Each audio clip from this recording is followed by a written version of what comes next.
I'm Denny Hutala, a licensed clinical mental health counselor, and today I want to share with you the way that I do a safety plan for suicidal ideations.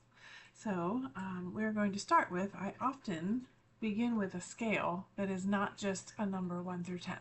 I find that a lot of people struggle when you say, on a scale of 1 to 10, how bad are these suicidal ideations? It's really difficult to tell sometimes. So the scale that I use, it has descriptions of what you might be feeling or thinking, and this can help us gauge really where we are, and it also helps us know what steps to take next. So in my safety plan, the first thing I do with a client is we go over our own personal warning signs. What are the things that make me feel like suicide is starting to feel like an option? So that might be I'm isolating. I don't want to get out of bed. I don't want to go to work. I don't want to do anything. I don't want to even be with my friends or talk to anybody. For some people, the sign might be I'm only listening to sad music or I'm only listening to angry music. Other people's, the signs can vary. So you can think about what your own warning signs might be. So we list that there so that when we start to notice we're having more and more of those warning signs, that's when we need to say, okay, let me actually take a look at my scale and see where I am on this sheet here. So on this sheet, I recommend that you actually have it printed out and you keep it on your fridge and you move a magnet up and down. I use a little safety pin here. So like we would want to say, where are we on this scale?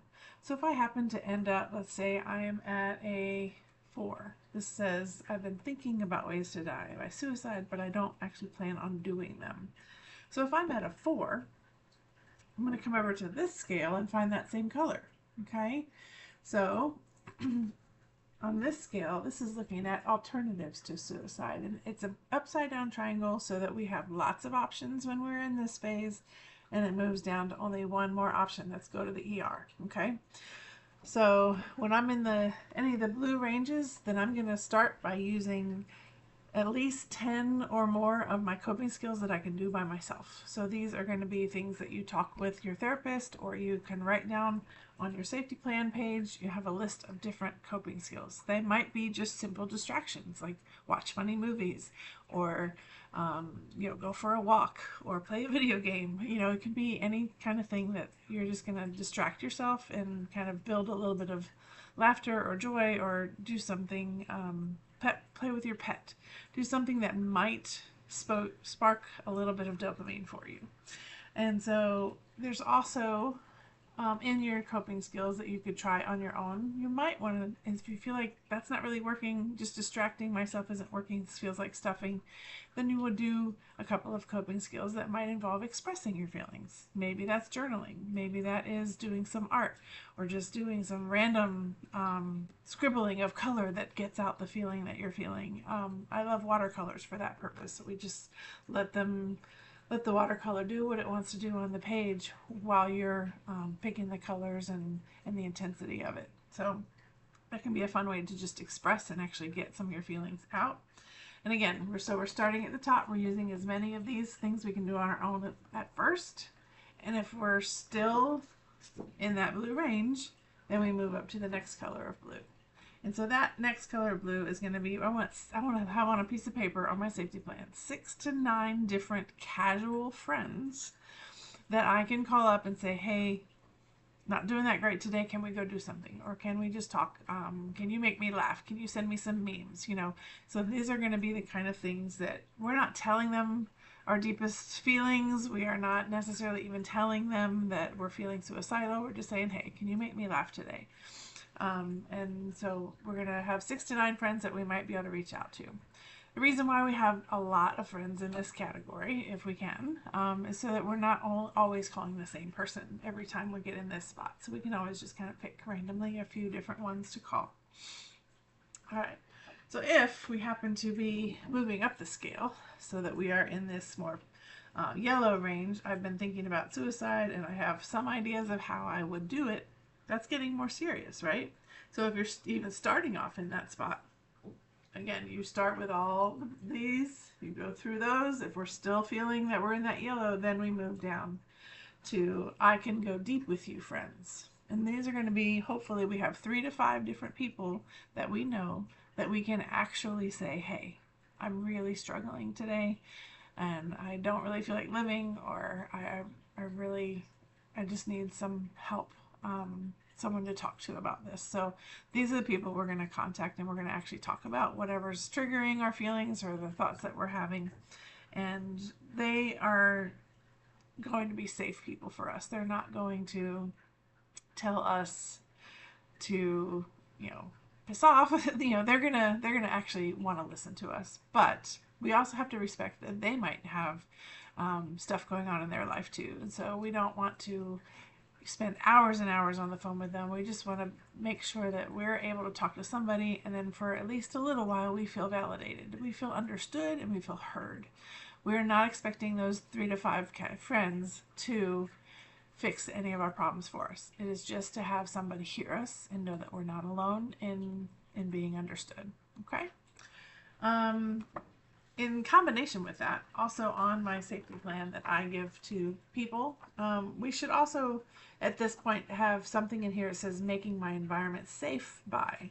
So this means now we're getting into, I'm thinking of some ideas of how I might do it. So if I'm thinking of taking a bunch of pills, then I'm gonna, at this point, or even before now, I would want to make sure that my pills are all secured, that I have a safe person that knows that this is a way I'm thinking of, so that we can be accountable. We can ask them to hold our medications, we can get a lockbox and let them be the one that opens it for us when we need them. I know Amazon actually has a pill dispenser that you put your pills in every single day, and each door is individually locked and it only opens on that day, so that can prevent you from taking too many pills. So I love that little resource. And so again, how do I make my environment safe? The next is to remember my main reason for living. So listing this out on your safety plan is a great thing to do, but also maybe make it a bigger sign, make a vision board or something like that to hang in your room that is like, this is why I want to live. It might be a family member, it might be a pet, it might be a goal you have for the future, it might be just seeing another sunset, right? Like there can be anything that you come up with that is like, okay, this could be a reason to make it one more day. So we want to write that down, and we want to keep that in front of us. Keep that as your focus when you're feeling these depressive and suicidal thoughts.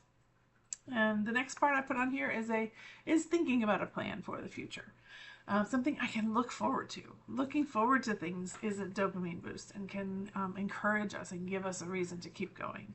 So it might be I'm going to plan for something for next week that I can't think past that. That's fine. So if I'm going to plan for tomorrow or plan for next week, it's something I can look forward to. Then I'll have to keep making new ones to plan for, but that's fine. It's going to give you more reasons to live. I like to plan more like adventures for every quarter. So I'm a hiker. I like to plan my different hikes and different section hikes that I'm going to do.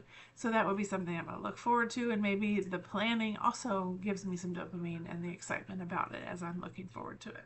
So, okay, let's get back to my 2 little charts here. And we're going to see now if we are moving into that orange range, which is more like I'm probably going to kill myself, but I'm not sure how I'll do it, or I'm probably going to kill myself and I'm pretty sure I know how I'll do it. This is when we need to move down into that darker orange, that right there that says professional helpers. Okay, so that means if you have a therapist, then hopefully you know how to reach out to them. My safety plan shows clients how to contact me directly. It also has our hotline for 24-hour services. There is, of course, the National 988 suicide helpline that is also a number you can text if you're not comfortable with talking to a stranger. It can be really helpful just to get you through that wave. It doesn't mean they're going to make you go to the hospital. It means they're going to help talk you down, talk you through it, so that you feel a little bit less likely to do it. Okay. And then after that, if we did happen to be where we're moving way up in here into that 9-10 range, where it's more, I'm definitely going to do this, that is when we're going down to that last option, because we most most of the parts of us do not actually want to do this. It could be that just one part of us is feeling this way, and so if it's really, really bad, we want to remove the option and just go to the emergency room. The emergency room is going to do probably a 48-hour hold, and this is going to help you have the opportunity to remove all ways of taking your life. They want to save your life. The purpose is not to fix all of your life or to fix all of your problems. It is simply to get you through that most intense point in your suicidal ideations. So hopefully by the time you get out, then your number is moved back down, and it is okay. Like we want to get down into the green, but perhaps maybe all you can get down to is just the blue, and that is okay. We want you to know that eventually, as we ride the wave, you're going to start to notice that your number moves throughout the day, throughout the week, throughout the year, and we can count on that it will come back down. So, with that being said, that is the way I do a safety plan with my clients, and I hope that you find this helpful. If you would like the copy of my 2 different charts or my safety plan, I can post those online, or you can send me an email or a message here through YouTube, and I will send you a copy for free.